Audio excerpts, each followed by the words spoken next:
মুসলমান ভাইরারে আমার কথা ভালো করে বুঝবেন, সাধারণ ইমানদারের চাইতে আলেমের মর্যাদা কত উঁচু। ওয়াল্লাযীনা উতুল ইলমা দারাজাতের ব্যাখ্যার ভিতরে আব্দুল্লাহ ইবনে আব্বাস রাদিয়াল্লাহু তাআলা আনহু বলেন, একজন ইমানদারের তুলনায় একজনের আলেমের মাকাম কত উঁচু। উনি বলেন ৭০০ দারাজাত, ৭০০ বন্ধুরা আমার স্টেপ উপরে হলো একজন আলেমের মর্যাদা। একটা দরজার বন্ধুরা আমার মাসাফাত কতটুকুন? উনি বলেন তার ভিতরে একটা দরজার মাসাফাত হলো বন্ধুরা আমার ৫০০ বছরের রাস্তা। একটা দরজার ব্যবধান ৫০০ বছরের রাস্তা। এই রকমের ৭০০ দরজা উপরে হলো একজন ইমানদারের উপরে আল্লাহ পাক রব্বুল আলামিন একজন আলেমের মাকামকে দাঁড় করায়। শুধু কি তাই না, বরং রব্বে কারীম কোরআনে হাকিমের ভিতরে আরো স্পষ্ট বর্ণনা করেছেন, ইন্নামা ইয়াখশাল্লাহা মিন ইবাদিহিল উলামা। এই পৃথিবীর যত ইমানদার আছে প্রত্যেকের অন্তরেই তো আল্লাহ পাকের ভয় আছেই আছে। আল্লাহর ভয় যার অন্তরে নাই সে কখনো মুমিন হতে পারে না। কিন্তু তাদের অন্তরে যে ভয়টুকুন আছে, এই ভয়টুকুন এতটুকুন যেগুলি উল্লেখ করার মতো না। উল্লেখযোগ্য আল্লাহ পাকের খাসিয়ত কাদের অন্তরে আছে? আল্লাহ পাক বলেন, ইন্নামা ইয়াখশাল্লাহা মিন ইবাদিহিল উলামা। আল্লাহ পাককে তো যথাযথ ভয় করার মতো ভয় করে হলো উলামায়ে কেরাম। উলামায়ে কেরামের অন্তরে আল্লাহর ভয় এত বেশি হলো কেন? আল্লাহর পয়গম্বর স্পষ্ট বলে দিয়েছেন, আনা আতকাকুম বিল্লাহি ওয়া আখশাকুম। আমি তোমাদের ভিতরে সবচাইতে বেশি আল্লাহ পাককে ভয় পাই। কেন? লিআন্নী আ'লামুকুম বিল্লাহ, তোমাদের সবচাইতে বেশি আমি আল্লাহর মারিফত অন্তরে আমার বেশি আছে। আল্লাহ পাককে আমি যেইভাবে চিনি তোমরা কেউ সেইভাবে চিনো না। এ কারণে আমার তাকওয়ার মতো তোমাদের তাকওয়া কোনোদিন হতে পারে না, আমার খাসিয়াতের মতো তোমাদের খাসিয়াত কোনোদিন হতে পারে না। কারণ রব্বুল আলামিনকে আমি যেইভাবে চিনি সেইভাবে তোমরা কেউ চিনো না, চিনতে পারো না। পৃথিবীর সমস্ত মাঝে মাঝেই তো বলি, আমাদের সমস্ত নবীগণ আমাদেরকে জান্নাত জাহান্নামের ওয়াজ করেছেন বন্ধুরা আমার না দেখে। আর আমার পয়গম্বর জান্নাত জাহান্নামের ওয়াজ করেছেন নিজের চোখে দেখে এসে। আমার পয়গম্বরের মুত্তা নিজের চোখে জান্নাত দেখেছেন মেরাজের রাত্রে, জাহান্নাম দেখেছেন মেরাজের রাত্রে। আল্লাহ পাকের সাথে মোলাকাত হয়েছে মেরাজের রাত্রে, আল্লাহ পাকের সাথে মোলাকাত হয়েছে। কেমন? ফাদানা ফাতাদাল্লা ফাকানা কাবা কাউসাইনি আও আদনা। এক বর্ণনায় এসেছে রব তার প্রিয় হাবিবের এত কাছাকাছি। আমরা যেমন অনেক সময় বুঝবার জন্য বলতেছি, মূলত হাকিকি কথা তো এরকম না, এটা বুঝবার জন্য জাস্ট ফর একটা মিসাল। আমি অনেক সময় আমার মুসল্লিদেরকে বলি যে আমরা মিসাল দিলেও আপনারা বুঝেন না। মিসাল আপনারাও তো বলেন মিসাল। আরে অমুক বাঘের বাচ্চা, যারে বাঘের বাচ্চা বলছেন ওর চেহারাটা কি বাঘের মতো? ওর চোখগুলি বাঘের মতো, ওর পাগুলি বাঘের মতো, ওর বডির লোমগুলি বাঘের মতো। কথা বলেন না কেন? কথা বলেন না কেন? ওর লেজটা বাঘের মতো। আরো জোরে বলেন।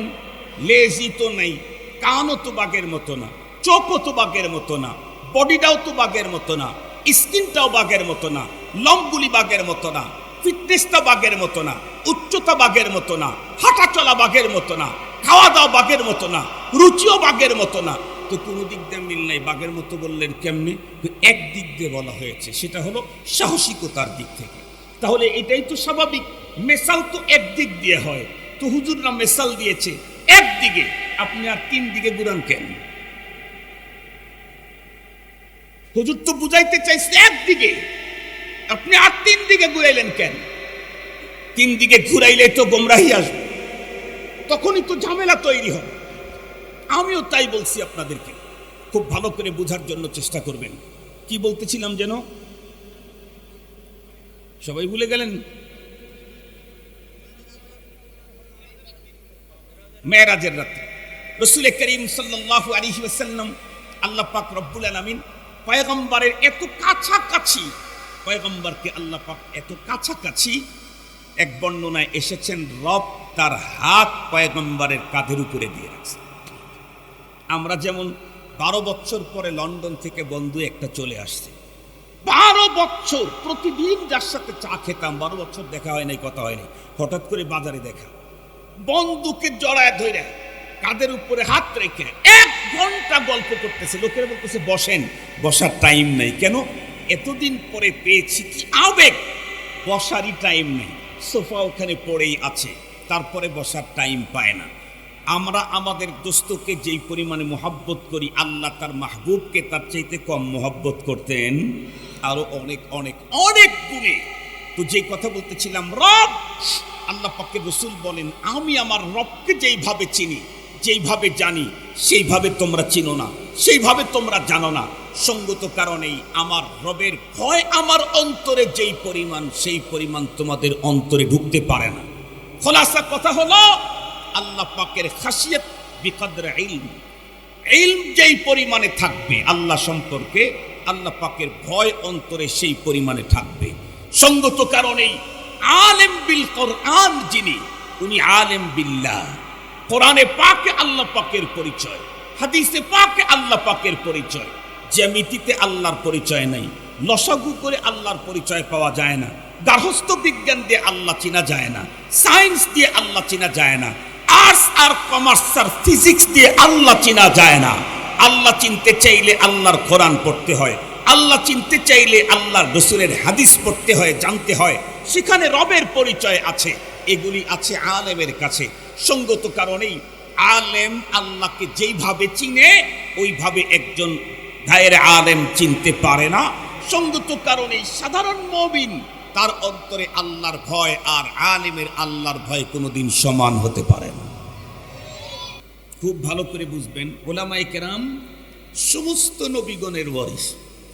আমাদের বাংলাদেশে অনেক মানুষ আছে সুশীল, সাধু, শিক্ষিত, ভদ্র, অনেক বড় গবেষক, তথ্যবিদ। অনেক সময় আমাদেরকেও বলে, কেন আমরা নরম নরম কথা বলি, তো এই জন্য আমাদের কাছে এসে বলে, হুজুর, এই যে আপনারা যে ওয়াজ করেন, এটা খুব ভালোই লাগে, নরম নরম সুন্দর কথা বলেন, কিন্তু বক্তৃতার মঞ্চে উঠেই এই যে কি বলে দাফাদাফি, লাফালাফি, এই যে খুব ফাটাফাটি, এটা আবার কেমন? তো আমরা অনেক সময় তাদেরকে বলি যে, দেখেন, আমাদের শেষ নবীজি আমাদেরকে বলে গেছেন আমাদের ব্যাপারে, আল উলামা ওয়ারাসাতুল আম্বিয়া। এই যুগের উলামায়ে কেরাম সমস্ত নবীগণের ওয়ারিস। নবীগণ তো 2 রকমেরই ছিলেন, নরম এবং গরম। তার মধ্যে মুসা আলাইহিস সালাম তো একেবারেই নরম ছিলেন, আজরাইল আলাইহিস সালামকে থাপ্পড় দিয়েছেন, আর একজনকে চড় লাগাইছে, চড়েই মারা গেছে।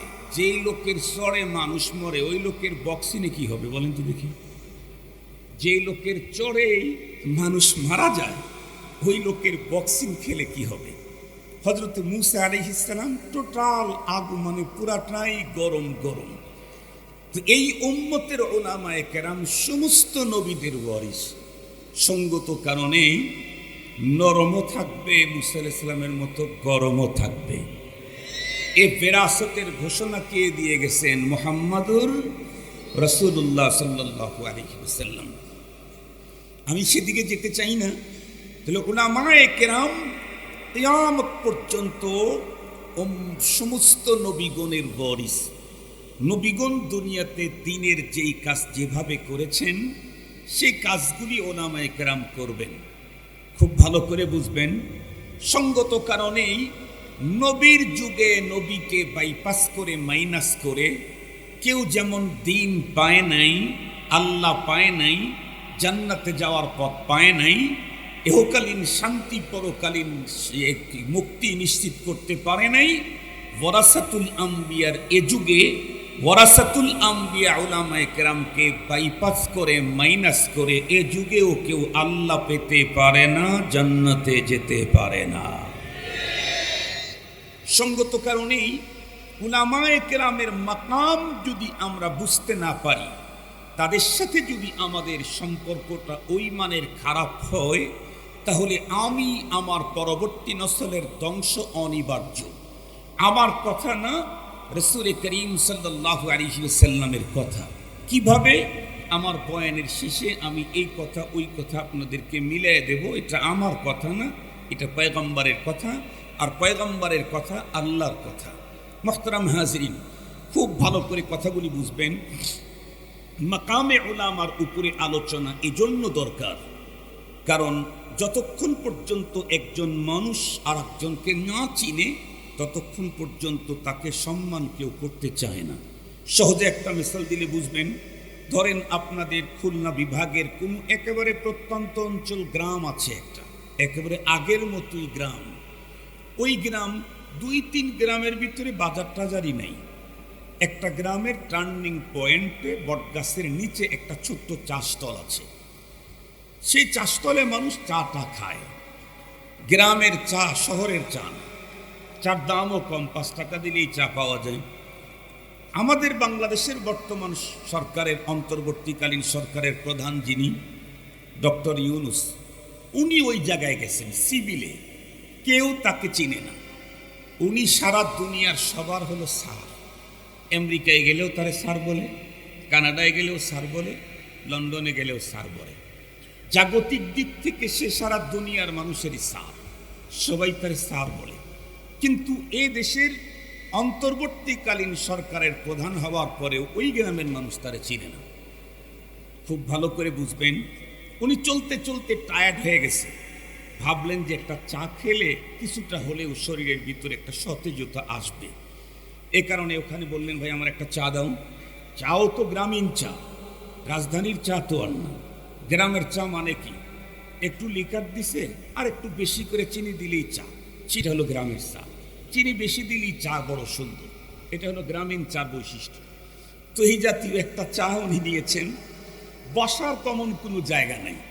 আমাদের সিরাজগঞ্জে বাঁশ এরকম করে করে এভাবে বসায় দেয়, ওইটাকে আমরা সিরাজগঞ্জে মাচাল বলি। মাচাল, আপনারা কি মাচা বলেন না মাচাল বলেন? মাচা, মাচা চিনেন?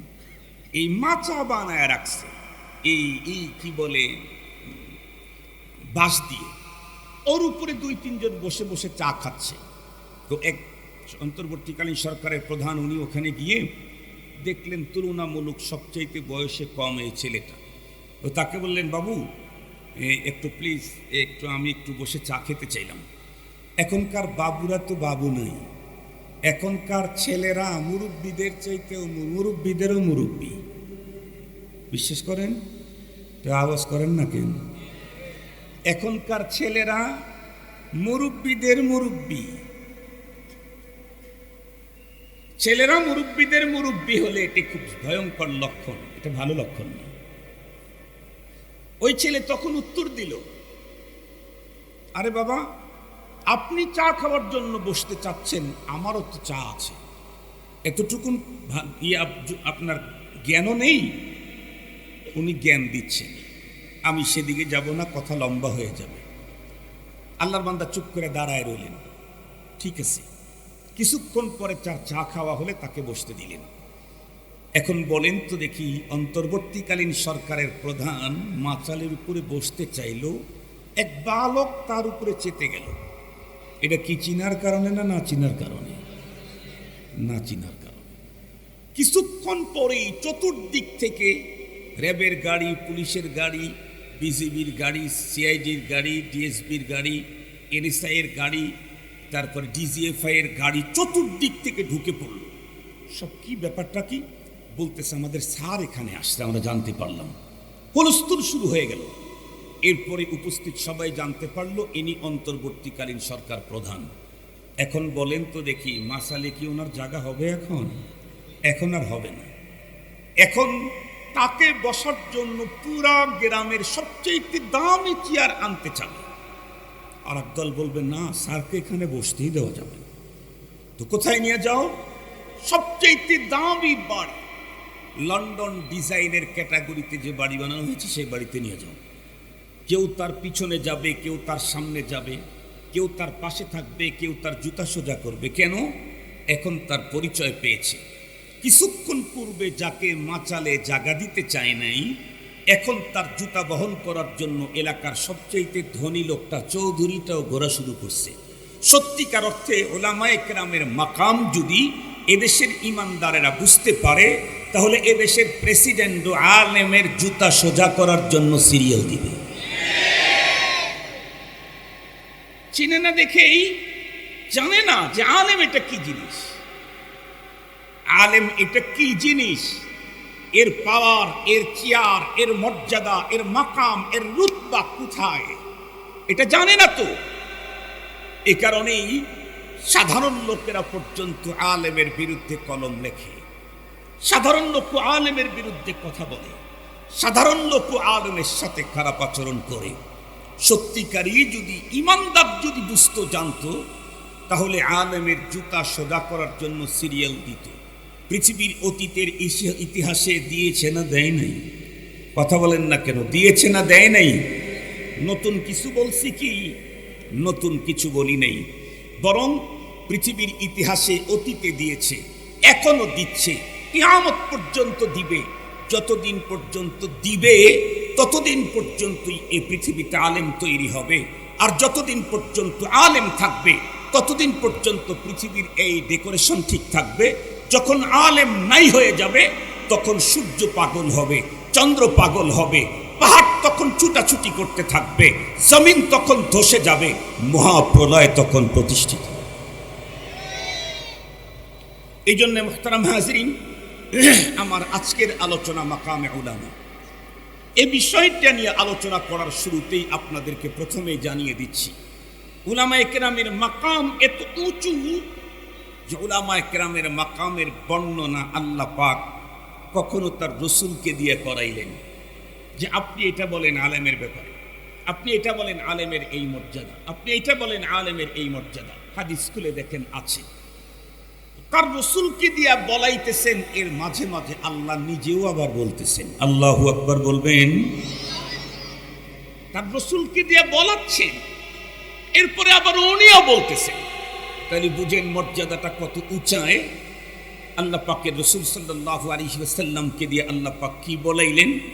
আমি যেই হাদিসটা আজকে পড়েছি, সেই হাদিস আল্লাহ পাকের রসুল বলেন, উগদু আলিমান আও মুতাআল্লিমান আও মুহিব্বা আও মুস্তামিয়া ওয়ালা তাকুনিল খামিসু ফাতাহলি। নবীজি বললেন যে তোমরা সব আলেম হয়ে যাও, যদি এটা না হও তাহলে তালিবুল ইলম হও, যদি এটা না পারো তাহলে মুহাব্বতকারী হও। কাকে? আলেমকে। যদি এটাও না হও তাহলে আলেমের কথা শ্রবণকারী হও। খবরদার এর বাইরের কোনো গ্রুপে ঢুকে থেকো না, তাইলে কিন্তু তুমি নিশ্চিত ধ্বংস হয়ে যাবে। আমি জিজ্ঞেস করতে চাই, যে এই চারটার কথা বলছেন সবগুলা কিন্তু ওলামা কেন্দ্রিক। কোন আলিম? এটা তো আলেম। আও মুতাআল্লিম, মুতাআল্লিম যে সে কার কাছে যাবে? আলেমের কাছে। মুহিব্বান, মুহাব্বতকারী, কাকে মুহাব্বতকারী? আলেমকে। আও মুস্তামিয়ান, কথা শোনো, কার কথা? তাহলে চারটা বলেছেন, কিন্তু চারটা মিললে মূলত একটাই, সেটা হলো আলেম। কথা বলেন না কেন ভাইজান? চারটা বলেছেন, চার কাতার, কিন্তু চার কাতারের মূলে কেটা? চার কাতারের মূলে হলো আলেম। আলেম হও, না হয় আলেমের ছাত্র হও, না হয় আলেমের মুহাব্বতকারী হও, না হয় আলেমের কথা শ্রবণকারী হও। তার মানে ওই যে বলেছিলাম যে নবীর যুগে নবীকে বাইপাস করে যেমন কেউ আল্লাহ পায় নাই, জান্নাতে যায় নাই, নায়েবে নবীর এ যুগে নায়েবে নবী উলামায়ে কেরামদেরকে বাইপাস করে, মাইনাস করে কেউ তার নিজের ধ্বংস থেকে মুক্তি পাওয়ার পথ নাই। এটা রাসূল করিম সাল্লাল্লাহু আলাইহি ওয়াসাল্লামের এক হাদিস। এটা তো আল্লাহ পাক তার রাসূলকে দিয়ে বললেন। আল্লাহ নিজে কি বললেন? আল্লাহ কোরআনে হাকিমের একখানা আয়াতে কারিমার অংশ আমি তেলাওয়াত করেছি, সূরা মুজাদালা 11 নম্বর আয়াত। এই আয়াতের অর্ধেক, শেষের অর্ধেকটুকু আমি পড়েছি। এই আয়াতে আল্লাহ তাআলা বলেন, ইয়ারফাইল্লাহুল্লাযীনা আমানু মিনকুম ওয়াল্লাযীনা উতুল ইলমা দারাজাত। এই পৃথিবীতে যত মানুষ আল্লাহ পাক তৈরি করেছেন, এর মধ্যে সবচেয়ে মর্যাদায় উঁচা হলো ইমানদার। বর্তমান পৃথিবীতে মানুষ 800 কোটি। 800 কোটি মানুষের মধ্যে ইমানদার 1/4%। 4 ভাগের 1 ভাগ 200 কোটি। 800 কোটি মানুষের মধ্যে যারা ঈমানদার তাদের মর্যাদা, তাদের মাকাম অনেক উঁচু। কত উঁচু আল্লাহ পাক রব্বুল আলামিন কোরআনে হাকিম আল্লাহ তাআলা নিজেই বলেন, আল্লাহু ওয়ালিয়ুল্লাযীনা আমানু। কত উঁচু আল্লাহ পাক বলেন, আল্লাহ গার্ডিয়ান এই পৃথিবীর কাদের? যারা ঈমানদার তাদের। বলেন তো দেখি, রব্বুল আলামিন যদি আমার গার্ডিয়ান হন তাহলে একজন ঈমানদারের মর্যাদার জন্য এর চাইতে বড় আর কি পথ লাগে যে রব আমার গার্ডিয়ান। আপনাদেরকে বিষয়টা আরো ভালো করে বুঝবার জন্য একটু সূক্ষ্ম হচ্ছে কথাটা, এটা মোটা করে বুঝবার জন্য বাংলাদেশের একটা ঘটনা বলি, তাহলে খুব ভালো বুঝবেন। আমাদের বিগত পতিত সরকারের সময় বাংলাদেশের অনেক বড় বড় মন্ত্রী এমপি ছিল এবং তারা অনেক বড় বড় বুজুর্গ আল্লাহওয়ালাও ছিল। তার মধ্যে একজন তো প্রতি রাত্রেই 70 থেকে 80 রাকাত তাহাজ্জুদের নামাজই পড়ত। এরকম একজন ছিল না? মনে আছে আপনাদের? এই এই এই ওই দিকের কথা বলতেছি আমি, ওই দিকের কথা বলতেছি। ওই জায়গাতে একই দলের ভিতরে সিরিয়াস কন্দল, খুব কন্দল, 2 বাঘ বাঘিনী লড়াই হয় সেখানে, খুব সিরিয়াস কন্দল। কেউ কারো চাইতে কম না, কেউ কাউকে ছাড় দিতে চায় না। একটা পর্যায়ে তুমুল অবস্থা যখন তৈরি হলো, ঠাস করে সেই মুহূর্তে বাংলাদেশের সর্বোচ্চ চেয়ার থেকে একটা ঘোষণাপত্র আসলো। কি? বাংলাদেশের বিগত সময়ের সর্বোচ্চ চেয়ারের ওই ব্যক্তির পক্ষ থেকে ঘোষণা আসলো, অমক পরিবারের গার্ডিয়ান আমি নিজে, অমক পরিবারকে আমি দেখব। এই বক্তব্যটা পাওয়ার সাথে সাথে যে লড়াইটা চলতেছিল, লড়াইটা আস্তে করে স্থিমিত হয়ে গেল। কেন? কারণ ওরা তখন দেখল এদেশের সর্বোচ্চ চেয়ার থেকে যেই গার্ডিয়ানকে শেল্টার দেওয়ার ঘোষণা এসেছে, সেই ফ্যামিলির সাথে এই দেশের কেউ যুদ্ধ করতে যাওয়া মানে তাদের নিজের জীবনকে বিপন্ন করে ফেলা। ছোট্ট একটা রাষ্ট্রের প্রেসিডেন্ট, কতই বা পাওয়ার ছিল, 50 সাল পর্যন্ত প্ল্যান করে 50 মিনিটও সময় পেল না, 45 মিনিটেই চলে যাওয়া। এতটুকুন পাওয়ার থাকার পরেও, এত অল্প পাওয়ার হওয়ার পরে উনি যখন ঘোষণা দিলেন অমুক ফ্যামিলির গার্ডিয়ান আমি তাকে দেখব, সাথে সাথেই যদি অন্যরা স্থিমিত হয়ে যায়, রব্বুল আলামিন আসমান জমিনের মালিক আল্লাহ পাক উনি ঘোষণা দিয়েছেন এই পৃথিবীর মধ্যে, আল্লাহু ওয়ালিয়ুল্লাযীনা আমানু। পৃথিবীর তোমার যতই অস্ত্র থাক, যতই তোমার টাকা থাক, যতই তুমি পাওয়ারফুল হও না কেন, মনে রাখবে এই পৃথিবীর ঈমানদারদের গার্ডিয়ান আমি আল্লাহ। ঈমানদারদের গার্ডিয়ান আমি আল্লাহ। এ কথার ঘোষণাই পৃথিবীর সকল মত, দল, তন্ত্র, মন্ত্র, যন্ত্র, অস্ত্র যা যাদের কাছে আছে সবাইকে রব বুঝায় দিলেন, যাই করো তাই করো, আমি যাদের গার্ডিয়ান তাদের বিরুদ্ধে অবস্থান নিলে কিন্তু অস্তিত্ব টিকাইতে পারবা না।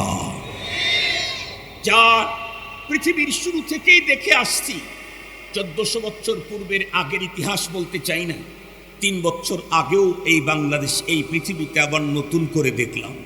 কি দেখলাম? আফগানিস্তানে দেখলাম।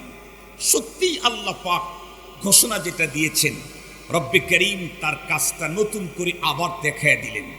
আমেরিকার মতো রাষ্ট্র বর্তমান পৃথিবীর সুপার পাওয়ার, সে বর্তমান পৃথিবীর লেটেস্ট অত্যাধুনিক অস্ত্র শস্ত্র নিয়ে মিত্রবাহিনীকে সঙ্গে করে আফগানিস্তানে হামলা করল। উপরের লেবেল লাগাইল কি? সন্ত্রাস ও জঙ্গিবাদকে দমন করবে। ওরা নাকি বিশ্ব শান্তির ঠিকাদার, ওরা নাকি বিশ্ব শান্তি প্রতিষ্ঠার ঠিকাদার। এই স্লোগান দিয়ে আফগানিস্তানের উপরে আক্রমণ করল। কাদের বিরুদ্ধে লড়তে গেল? কিছু ঈমানদারদের বিরুদ্ধে।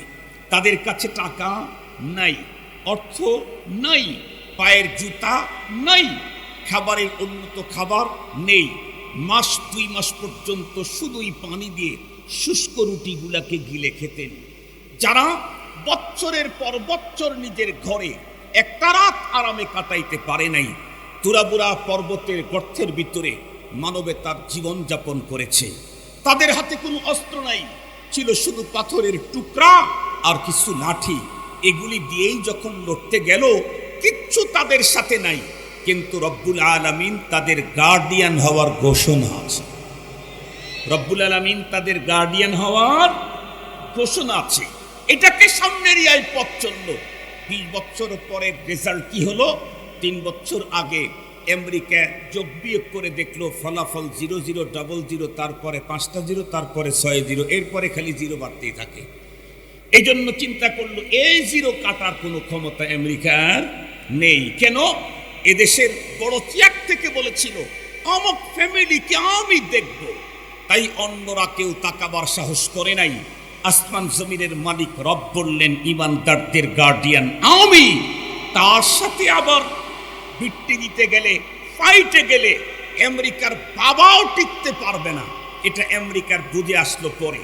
পরবর্তীতে মুহূর্তের ভিতরে পোল্ট্রি বাজারের নেতারা পোল্ট্রি খেলো কি, আফগানিস্তানের তালেবান এই ইমানদারগুলি এরা জঙ্গি না, সন্ত্রাসী না, এরা শান্তিকামী, আমরাও শান্তিকামী। আসো তাহলে এবার বৈঠক হোক। ওনারা মুস্কি হেসে বললেন আসো বসো। যাদের এক একজনের কাল্লা দেওয়ার জন্য $1,000 মিলিয়ন ঘোষণা দিল, তাদের সাথে বসতে এখন আব্বা আব্বা ডাক বলতে বলতে মুখে ফেনা কেটে গেল। শেষ পর্যন্ত কি বলল? তোমার সৈন্যগুলি নিতে পারো, অস্ত্র নিয়ে যেতে পারবা না। তারা বলে অস্ত্র আমার দরকার নেই, সৈন্যগুলি হলেই আলহামদুলিল্লাহ। মুহতারাম হাজিরিন, তার মানে আমি যদি ইমানদারি হতে পারি, তাহলে পৃথিবীর কোন পাওয়ার আমার মোকাবেলায় টিকতে পারে না, পারে নাই, পারবে না। কিন্তু হতে হবে ইমানদার। ওয়ালা তাহিনু ওয়ালা তাহজানু ওয়া আনতুমুল আ'লাউন ইন কুনতুম মুমিনিন। তো আল্লাহ পাক বলেন ইয়ারফাইল্লাহুল্লাযীনা আমানু মিনকুম। ইমানদারের এত মর্যাদা খুব ভালো করে বুঝবেন। এরপরে রব্বুল আলামিন বলেন ওয়াল্লাযীনা উতুল ইলম দারাজাত। এই ইমানদারেরই তো এত মর্যাদা। রব্বুল আলামিন বলেন সকল ইমানদার, তোমাদের ভিতরে আবার আমার কিছু ভিআইপিও আছে। সুবহানাল্লাহ বলবেন না যে? কার ভিআইপি? কার ভিআইপি? আরো জোরে বলেন কার ভিআইপি? আল্লাহ পাকের ভিআইপি কিছু আছে। ভিআইপি কারা? আল্লাহ পাক বলেন ওয়াল্লাযীনা উতুল ইলম, যাদেরকে ইলম দেওয়া হয়েছে, ওয়াহির ইলম, যাদেরকে ওয়াহির ইলম দেওয়া হয়েছে, তারা আমার কাছে ভিআইপি পারসন। কেমন ভিআইপি পারসন?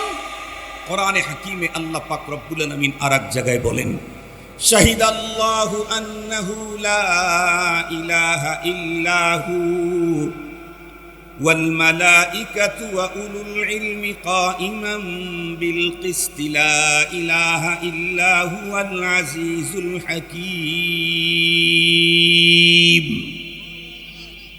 আল্লাহ পাক উলামায়ে কেরামকে চেয়ারটা কত উঁচু দিয়েছেন, কোন চেয়ারে বসাইছেন, এটা কোরআনে হাকিমে আল্লাহ পাক নিজে বলতেছেন। এই আয়াতে কারিমাতে এ পৃথিবীর মানুষের এহকালীন এবং পরকালীন শান্তি আর মুক্তির মূল মন্ত্র যেটা, সেই মন্ত্র আর তন্ত্রের কথা উল্লেখ করে সেই মন্ত্র আর তন্ত্রের উপরে 3টা সাক্ষীর কথা আল্লাহ তাআলা এখানে বয়ান করেছেন। এই পৃথিবীর মানুষের মূল মন্ত্র মুক্তির হলো তাওহীদ। জোরে বলেন কি? তাওহীদ, একত্ববাদ। আল্লাহ পাক এই আয়াতে কারিমাতে বলেন যে আমার একত্ববাদ, যেটা এই পৃথিবীর সমস্ত মানুষের সবচাইতে বড় ধন। একজন মানুষের কাছে পৃথিবীর সব সম্পদ আছে, কিন্তু তাওহীদ নাই, ওই লোকটার মর্যাদা আল্লাহ পাকের কাছে কুকুর শুকুর সমতুল্য না। আর একজন মানুষের কাছে কিচ্ছু নাই, কিন্তু তাওহীদে খালিস তার কাছে আছে, পিওর তাওহীদ তার কাছে আছে, পিওর তাওহীদ তার কাছে আছে। পৃথিবীর কিচ্ছু নাই, কসম আল্লাহ, এই লোকটা পৃথিবীর সকল মানুষের মধ্যে সবচেয়ে উন্নত মানুষের সিরিয়ালে। সেই তাওহীদের এই মন্ত্র আর তন্ত্রের সাক্ষী আল্লাহ পাক এই আয়াতে কারিমাতে 3টা দাঁড় করাইছেন, বর্ণনা করেছেন। আল্লাহ বলেন শাহিদাল্লাহ, আল্লাহ যে এক, লা শারীকা লাহু, এই কথার প্রথম সাক্ষী হলো স্বয়ং আল্লাহ। দ্বিতীয় সাক্ষী ওয়াল মালাইকা, ফেরেশতাকুল, আল্লাহ পাকের তাওহীদের দ্বিতীয় সাক্ষী। তৃতীয় নাম্বার সাক্ষী আল্লাহ পাক বলেন ওয়া উলুল ইলমি। আল্লাহু আকবার বলেন। আপনারা মনে হয় এখনো বুঝেন নাই বিষয়টা। আল্লাহ পাকের তাওহীদের সাক্ষীর কথা আল্লাহ পাক কোরআনে বর্ণনা করতে গিয়ে প্রথমে আল্লাহ পাক নিজের নাম বললেন শাহিদাল্লাহ, আল্লাহ পাক নিজেই সাক্ষী তার তাওহীদের। এরপরের সাক্ষী হলো ওয়াল মালাইকা, ফেরেশতা। এরপরে 3 নম্বরের সাক্ষী হলো ওয়া উলুল ইলমি, যারা ইলমওয়ালা উলামায়ে কেরাম, তারাও আল্লাহ পাকের তাওহীদের সাক্ষী। আপনাদেরকে এই বিষয়টা বুঝবার জন্য একটা মিসাল দিলে ভালো বুঝবেন, তাছাড়া আপনারা বুঝতেছেন না। আপনাদের অঞ্চলে এরকম হয়েছে না অতীতে যে হঠাৎ করে শুনলেন যে যত এলসি ব্যবসায়ী আছে বিদেশ থেকে মাল আমদানি করে সবার ব্যবসা ধরা খেয়েছে। কেন? সরকার এমন এক আইন করছে যেই আইনের কাছে গিয়ে সবাই ধরা খেয়ে গেছে। হাজার হাজার কোটি টাকা তাদের ধরা, কিন্তু একটা লোক তার মাল ধরা খায় নাই, তার এলসি থেকে যায় নাই, তার মাল চলে আসছে। সমস্ত ব্যবসায়ীরা চিন্তা করলো, কিরে, সিস্টেম তো একটাই, আমরা যেই সিস্টেমে এলসি করি উনি একই সিস্টেমে করেছেন, ওনারটা কেন আটকা খেলো না? চিন্তা করতে করতে করতে করতে গবেষণা করতে করতে পরবর্তীতে জানতে পারছে কি তা জানেন? ব্যবসায়ী উনি বটে, কিন্তু ওনার ওই ব্যবসাতে বাংলাদেশের এক মন্ত্রীর শেয়ার আছে। কার কি আছে বলেন? আরো জোরে বলেন, কার কি আছে? মন্ত্রীর শেয়ার আছে।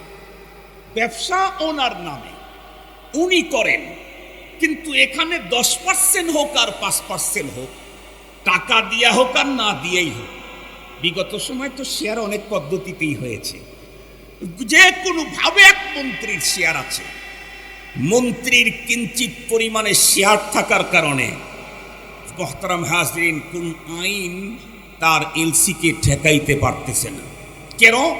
মন্ত্রীর সাথে তার লিঙ্ক, তার সম্পর্ক, ব্যবসার শেয়ার, সঙ্গত কারণেই সবারটা ঠেকে গেছে।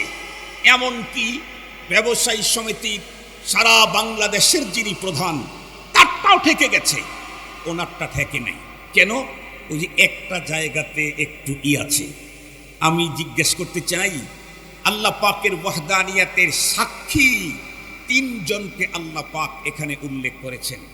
তার মধ্যে একজনকে খোদ আল্লাহ, দ্বিতীয় নম্বর মালাইকা, তৃতীয় নম্বর উলামায়ে কেরাম।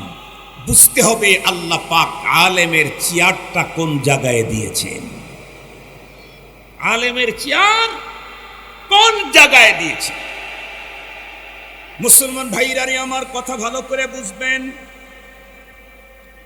সাধারণ ইমানদারের চাইতে আলেমের মর্যাদা কত উঁচু। ওয়াল্লাযীনা উতুল ইলমা দারাজাতের ব্যাখ্যার ভিতরে আব্দুল্লাহ ইবনে আব্বাস রাদিয়াল্লাহু তাআলা আনহু বলেন, একজন ইমানদারের তুলনায় একজনের আলেমের মাকাম কত উঁচু। উনি বলেন 700 দারাজাত, 700 বন্ধুরা আমার স্টেট উপরে হলো একজন আলেমের মর্যাদা। একটা দরজার বন্ধুরা আমার মাসাফাত কতটুকুন? উনি বলেন তার ভিতরে একটা দরজার মাসাফাত হলো বন্ধুরা আমার 500 বছরের রাস্তা। একটা দরজার ব্যবধান 500 বছরের রাস্তা। এই রকমের 700 দরজা উপরে হলো একজন ইমানদারের উপরে আল্লাহ পাক রব্বুল আলামিন একজন আলেমের মাকামকে দাঁড় করায়। শুধু কি তাই না, বরং রব্বে করিম কোরআনে হাকিমের ভিতরে আরো স্পষ্ট বর্ণনা করেছেন, ইন্নামা ইয়াখশাল্লাহা মিন ইবাদিহিল উলামা। এই পৃথিবীর যত ইমানদার আছে প্রত্যেকের অন্তরেই তো আল্লাহ পাকের ভয় আছেই আছে। আল্লাহর ভয় যার অন্তরে নাই সে কখনো মুমিন হতে পারে না। কিন্তু তাদের অন্তরে যে ভয়টুকুন আছে, এই ভয়টুকুন এতটুকুন যেগুলি উল্লেখ করার মতো না। উল্লেখযোগ্য আল্লাহ পাকের খাসিয়ত কাদের অন্তরে আছে? আল্লাহ পাক বলেন ইন্নামা ইয়াখশাল্লাহা মিন ইবাদিহিল উলামা। আল্লাহ পাককে তো যথাযথ ভয় করার মতো ভয় করে হলো উলামায়ে কেরাম। উলামায়ে কেরামের অন্তরে আল্লাহর ভয় এত বেশি হলো কেন? আল্লাহর পয়গম্বর স্পষ্ট বলে দিয়েছেন, আনা আতকাকুম বিল্লাহি ওয়া আখশাকুম, আমি তোমাদের ভিতরে সবচাইতে বেশি আল্লাহ পাককে ভয় পাই। কেন? লিআন্নী আ'লামুকুম বিল্লাহ, তোমাদের সবচাইতে বেশি আমি আল্লাহর মারিফত অন্তরে আমার বেশি আছে। আল্লাহ পাককে আমি যেইভাবে চিনি তোমরা কেউ সেইভাবে চিনো না। এ কারণে আমার তাকওয়ার মতো তোমাদের তাকওয়া কোনোদিন হতে পারে না, আমার খাসিয়াতের মতো তোমাদের খাসিয়াত কোনোদিন হতে পারে না। কারণ রব্বুল আলামিনকে আমি যেইভাবে চিনি সেইভাবে তোমরা কেউ চিনো না, চিনতে পারো না। পৃথিবীর সমস্ত মাঝে মাঝেই তো বলি, আমাদের সমস্ত নবীগণ আমাদেরকে জান্নাত জাহান্নামের ওয়াজ করেছেন বন্ধুরা আমার না দেখে, আর আমার পয়গম্বর জান্নাত জাহান্নামের ওয়াজ করেছেন নিজের চোখে দেখে এসে। আমার পয়গম্বরের মুত্তা নিজের চোখে জান্নাত দেখেছেন মেরাজের রাত্রে, জাহান্নাম দেখেছেন মেরাজের রাত্রে। আল্লাহ পাকের সাথে মোলাকাত হয়েছে মেরাজের রাত্রে, আল্লাহ পাকের সাথে মোলাকাত হয়েছে। কেমন?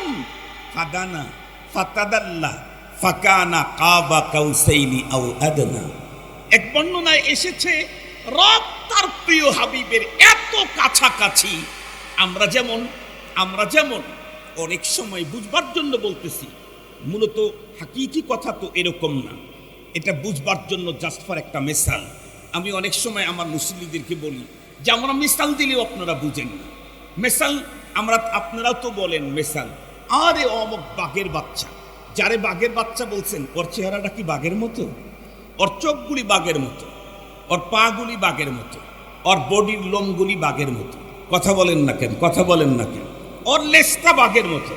আরো জোরে বলেন, লেজই তো নেই, কানও তো বাঘের মতো না, চোখও তো বাঘের মতো না, বডিটাও তো বাঘের মতো না, স্কিনটাও বাঘের মতো না, লোমগুলি বাঘের মতো না, ফিটনেসটা বাঘের মতো না, উচ্চতা বাঘের মতো না, হাঁটা চলা বাঘের মতো না, খাওয়া দাওয়া বাঘের মতো না, রুচিও বাঘের মতো না। তো কোনো দিক দিয়ে মিল নাই। বাঘের মতো বললেন কেমনি? এক দিক দিয়ে বলা হয়েছে, সেটা হলো সাহসিকতার দিক থেকে। তাহলে এটাই তো স্বাভাবিক, মেসাল তো এক দিক দিয়ে হয়। তো হুজুররা মেসাল দিয়েছে একদিকে, আপনি আর তিন দিকে ঘুরান কেন? হুজুর তো বুঝাইতে চাইছে একদিকে, আপনি আর তিন দিকে ঘুরাইলেন কেন? তিন দিকে ঘুরাইলে তো গোমরাহি আসবে, তখনই তো ঝামেলা তৈরি হবে। আমিও তাই বলছি আপনাদেরকে, খুব ভালো করে বোঝার জন্য চেষ্টা করবেন। কি বলতেছিলাম যেন সবাই ভুলে গেলেন? মেরাজের রাতে রাসূল করিম সাল্লাল্লাহু আলাইহি ওয়াসাল্লাম, আল্লাহ পাক রব্বুল আলামিন পয়গম্বরের এত কাছাকাছি, পয়গম্বরকে আল্লাহ পাক এত কাছাকাছি, এক বর্ণনায় এসেছেন রব তার হাত পয়গম্বরের কাঁধের উপরে দিয়ে রাখছে।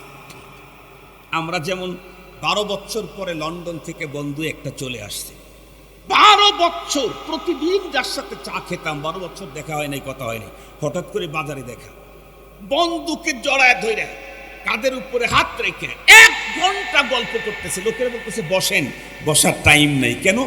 এতদিন পরে পেয়েছি, কি আবেগ, বসারই টাইম নেই।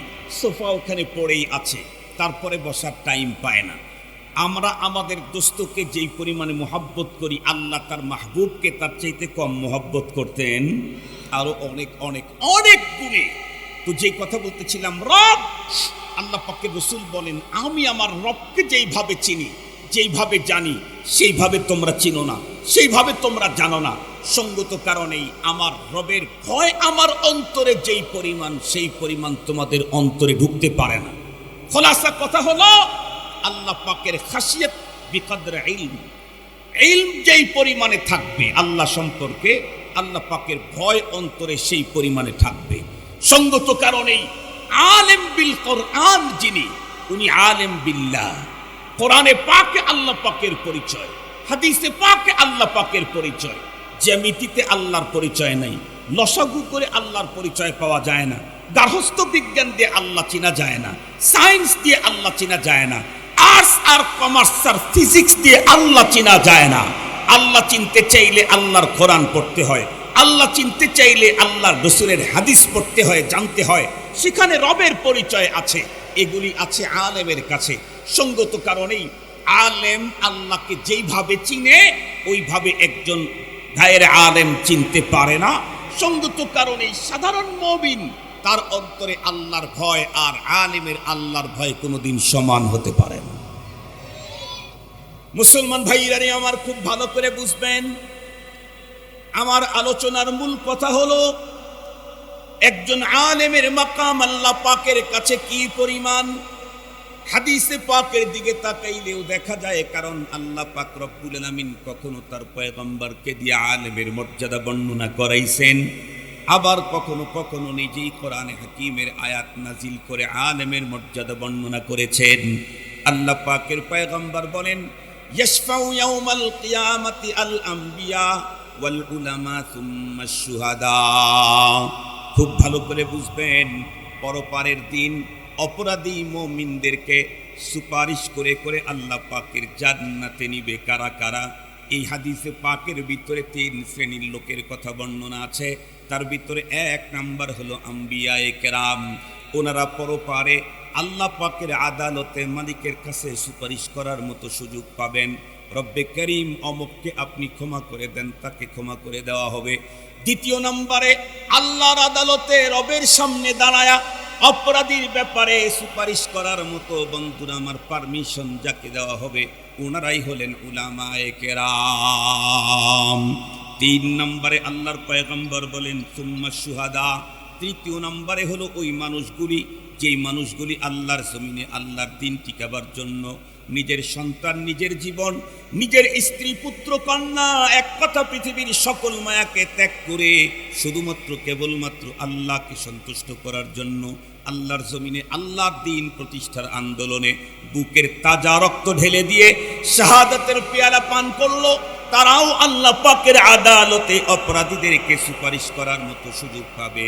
তবে তারা হলো নাম্বার 3, নবীদের পরে শহীদদের মাঝখানে যাদেরকে আল্লাহ পাক মর্যাদার বড় আসন দিয়েছেন, তারা হলো এ বন্ধুরা আমার উলামায়ে কেরাম। সঙ্গত কারণে আমি কার বিরুদ্ধে কথা বলছি, কার সাথে খারাপ আচরণ করছি, কার ব্যাপারে কলম উঠাচ্ছি, কার সঙ্গে কেমন আচরণ করতেছি অবশ্যই ভাবা দরকার। আপনারা অবশ্যই দেখেছেন, ইদানিং দেখতেছি বর্তমান একটা দল ক্ষমতায় যাওয়ার স্বপ্ন দেখতেছে। পূরণ হবে কিনা আল্লাহ মালুম, তবে স্বপ্ন দেখতেছে তারা আগামী দিনে ক্ষমতায় যাবে। ওই দলের লোকেরা কিছু জায়গাতে বেকানুনি করা শুরু করছে। এমনকি 2-1 জায়গাতে ওই দলের হাইকমান্ড যে আছে তাদের বিরুদ্ধে লেখালেখি করার কারণে আমাদের সিরাজগঞ্জের এক নেতা সম্পর্কে শুনলাম 3 মাসের জন্য তাকে শোকজ করা হয়েছে। উনিও কিন্তু নেতা এবং আগামী দিনে হয়তো বা ভিআইপি হয়ে যেতে পারে, তাকেও শোকজ করেছে 3 মাসের জন্য। কেন? সম্ভবত সে আরো বড় কোনো নেতার বিরুদ্ধে, ভিআইপির বিরুদ্ধে কিছু করেছে। মুহতারাম হাজরিন, তাহলে একই দলের নরমাল নেতা বড় ভিআইপির বিরুদ্ধে কিছু করলে সেই দলে তার জায়গা থাকে না। আপনি ইমানদারের দাবি করে আল্লাহ পাক যাদেরকে এত বড় মাকাম দান করলেন, যারা উলান আম্বিয়ায়ে কেরামের ওয়ারিস, তাদের বিরুদ্ধে যদি লেখালেখি করেন, কলমবাজি করেন, আচরণ খারাপ করেন, রব আপনাকে শোকজ করে দেবে। আমি আমার কথা বলি না, আমি আগেও বলেছি, আমি যা বলবো পয়গম্বরের হাদিসের সাথে আপনাদেরকে মিলিয়ে দেব। রাসূল করিম সাল্লাল্লাহু আলাইহি ওয়াসাল্লাম এই কারণেই আমাদেরকে বলেছেন, উগদু আলিম আও মুতাআল্লিম আও মুহিব্বান আও মুস্তামিআন ওয়ালা তাকুনিল খামিস ফাতাহালিক। 4টা অপশন দিলাম, এই 4 অপশনের 4টা জামাতের 4টা গ্রুপের কোনো একটাতে তুমি শামিল থাকো। 5ম নাম্বার গ্রুপ, তারা কিন্তু হালাক প্রাপ্ত, তারা কিন্তু ধ্বংসপ্রাপ্ত, হালাক হয়ে যাবে। 1 নাম্বার তুমি আলিম হয়ে যাও, তাহলে এই পৃথিবীর সবচাইতে শ্রেষ্ঠতম মানুষ হতে পারবে। খায়রুকুম মান তাআল্লামাল কুরআনা ওয়া আল্লামা। তা যদি না হয় তাহলে তালিবুল ইলম হও। তালিবুল ইলম হতে কোনো বয়স লাগে না, আলেম হতেও বয়স লাগে না। আমাদের এটা মানসিকতার প্রবলেম। কারণ নবীজির কাছে এসে সর্বপ্রথম কালিমা পড়ে মুসলমান হয়েছেন 90 বছরের এক বুড়ো মানুষ, 80 বছরের এক বুড়ো মানুষ। তারপরেও শিখতে শিখতে সে তো আলেমে দ্বীন হয়ে গেছেন, শরীয়তের বড় জ্ঞানী হয়ে গেছেন। আমি কেন হতে পারবো না? তালিবুল ইলম তো হইতেই পারি। আমার বয়ানের আগেই এক বয়স্ক শিক্ষার্থী, কোরআনের শিক্ষার্থী, উনি তার অভিব্যক্তি পেশ করলেন। ঢাকা শহরের এখন অলিতে গলিতে অহরহ ডজন ডজন নৈশ মাদ্রাসা হয়েছে, বয়স্কদের মাদ্রাসা। এক মাদ্রাসাতে আমি গিয়ে শুনেছি 4 শতাধিক ছাত্র। ঢাকা ইউনিভার্সিটির সাবেক লেকচারার, প্রফেসর, তারপরে সাবেক মন্ত্রী, সাবেক সচিব, ডাক্তার, ডক্টর, ইঞ্জিনিয়ারের তো কোনো ইয়ত্তাই নেই। আলহামদুলিল্লাহ, তারা তালিবুল ইলমের, তালিবুল কোরআনের খাতার ভিতরে নাম লিখিয়ে দিয়েছে। সুযোগ আমাদের মৃত্যু পর্যন্তই আছে। ওয়াক্তু তালিম মিনাল মাহদি ইলাল লাহাদ। কেউ যদি বলে আমার সময় নেই, পারতেছি না, ঝামেলা, সমস্যা, নবীজি বললেন ডাক্তার পরেও তোমাকে মুক্ত করার জন্য আর একটা অপশন, আও মুহিব্বাকারী হও।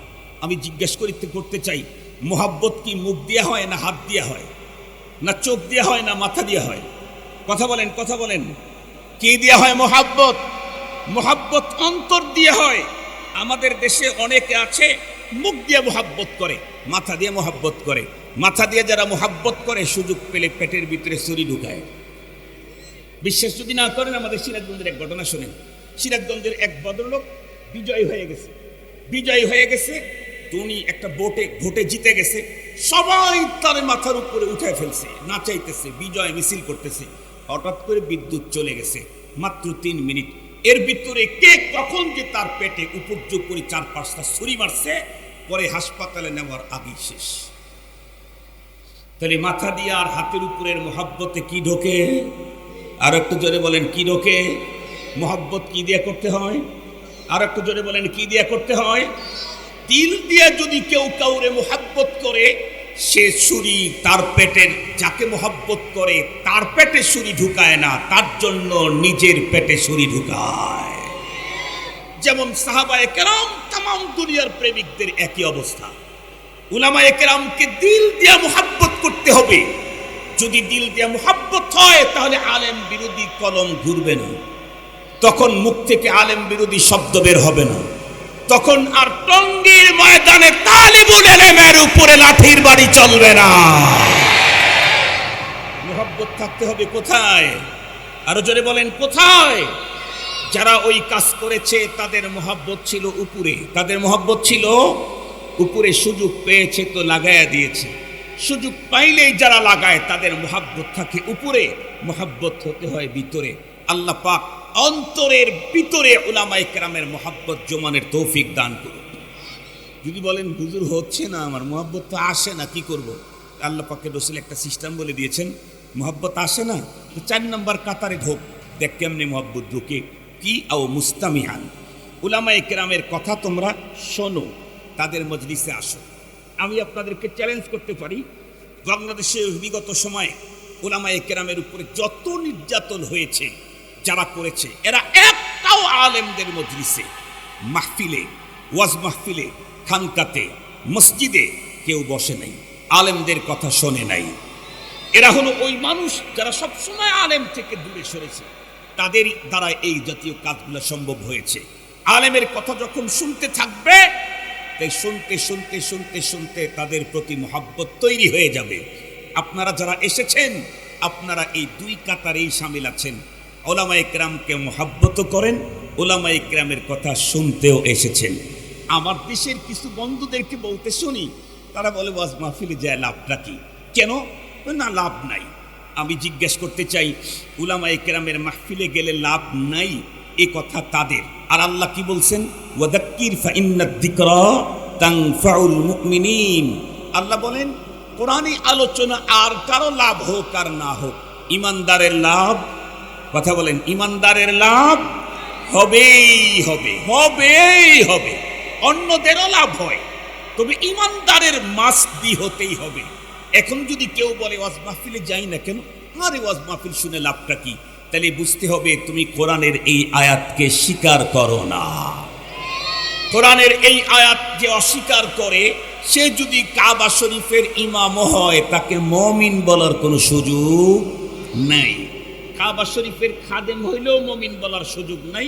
সারা জীবন খানায় কাবার ভিতরে ইবাদত করলেও ইমানদার বলার সুযোগ নাই। বেঈমান কোরআনের এক আয়াত অবিশ্বাস করলেই ফুল বেঈমান হয়ে যায়। এই জন্য মুহতারাম হাজিরিন, আমি আমার আলোচনাকে আর দীর্ঘায়িত করতে চাই না। আমার আলোচনার নেশাব হলো 1 ঘন্টা। 1 ঘন্টা আল্লাহর মেহেরবানিতে আলোচনা কমপ্লিট হয়ে গেছে। আমার আলোচনার মূল কথা আপনাদের অন্তরে যেটা বসাইতে চেয়েছিলাম, মাকামে উলামা। বুঝতে পেরেছি তো? বুঝতে পেরেছি তো? কিয়ামত পর্যন্ত কেউ আল্লাহ পেতে চাইলে, জান্নাতে যেতে চাইলে নায়েবে নবীদেরকে বাইপাস করে, মাইনাস করে কেউ আল্লাহর জান্নাতি হওয়ার সুযোগ নাই। মনের অজান্তে কখন যে তাকে গোমরাহি ধরে ফেলবে সে বুঝতেই পারবে না। এজন্য আসুন আমরা নিজেরা আলেম হয়ে যাই। যদি সুযোগ না থাকে তালিবুল ইলম অবশ্যই হয়ে থাকবো, যাতে আমার মৃত্যু তালিবুল ইলমের হালতে হয়। তাও যদি সুযোগ না থাকে উলামায়ে কেরামকে দিল থেকে মহব্বত করব। নবীজি বলেন আল মারউ মাআ মান আহাব্বা, আমি যাকে মহব্বত করব তার সাথে আমার হাসর হবে। আল্লাহ পাক আমাদের সকলকে আলোচিত কথা বুঝা এর উপরে আমল করবার তৌফিক দান করুক। মুহতারাম হাজিরিন, দিন কিয়ামত পর্যন্ত আল্লাহ টিকে রাখবেন উলামায়ে দ্বীনের মাধ্যমে, তালিম তাআল্লুমের মাধ্যমে। এই তালিম তাআল্লুম আর দিন টিকে রাখার সৈনিক, দিন হেফাজতের সৈনিক তৈরি হয় মাদ্রাসায়। কথা বলেন, কোথায় তৈরি হয়? মাদ্রাসায়। আল্লাহ শুকুর, এই পুরা খুলনা বিভাগের ভিতরে ঐতিহ্যবাহী একটা মাদ্রাসা দারুল উলুম খুলনা। বাংলাদেশের শুধু প্রান্তে প্রান্তে না, তামাম দুনিয়ার যত জায়গায় বাংলাভাষী মুসলমান আছে, আমার ধারণা সেখানে দারুল উলুম খুলনার নাম আছে। মুহতারাম হাজিরিন, এ জাতীয় একটি পুরাতন ঐতিহ্যবাহী খালেস দ্বীনি বিদ্যাপীঠ, এর সাথে আমার সম্পৃক্ততা আমার কপালকেই ধন্য করবে, আমাকেই উঁচু করবে। কোরআনে হাকিম আল্লাহ তাআলা বলেন, তুমি ঈমান এনে আল্লাহর উপরে ইহসান করেছো না, বরং আল্লাহ তোমাকে হেদায়েত দিয়ে তোমার কপাল খুলে দিয়েছে। আমি মাদ্রাসায় 2 লাখ 2 কোটি টাকা দিয়ে মাদ্রাসার প্রতি ইহসান করেছি না, রব আমার টাকা তার দ্বীনি কাজে নিয়ে আমার প্রতি ইহসান করেছেন। আল্লাহু আকবার বলেন, আল্লাহু আকবার। এটাই হাকিকত, এটাই বাস্তবতা। এজন্য আসুন আমরা এখন আপনাদের পাশে, আপনাদের নিকটে আমাদের স্বেচ্ছাসেবক ছোট ভাইদেরকে পাঠিয়ে দেব। সবচাইতে প্রথম আপনাদের কাছে আমার চাওয়া থাকবে, যা আছে টোটাল দিয়ে দেবেন, যা আছে। একদিন হযরতে সিদ্দিক আকবরের আমলের নকল, উনি তো বাড়ির সব দিয়ে দিয়েছেন, আর আমি আর আপনি দিচ্ছি হলো আজকের পকেটের সবগুলি। একদিন সিদ্দিক আকবরের মতো কিঞ্চিত পরিমাণে একটু সম্পর্ক রাখার মতো একটা আমল আমরা করি, এরকম কিছু মানুষ ধীরে ধীরে তৈরি হয়।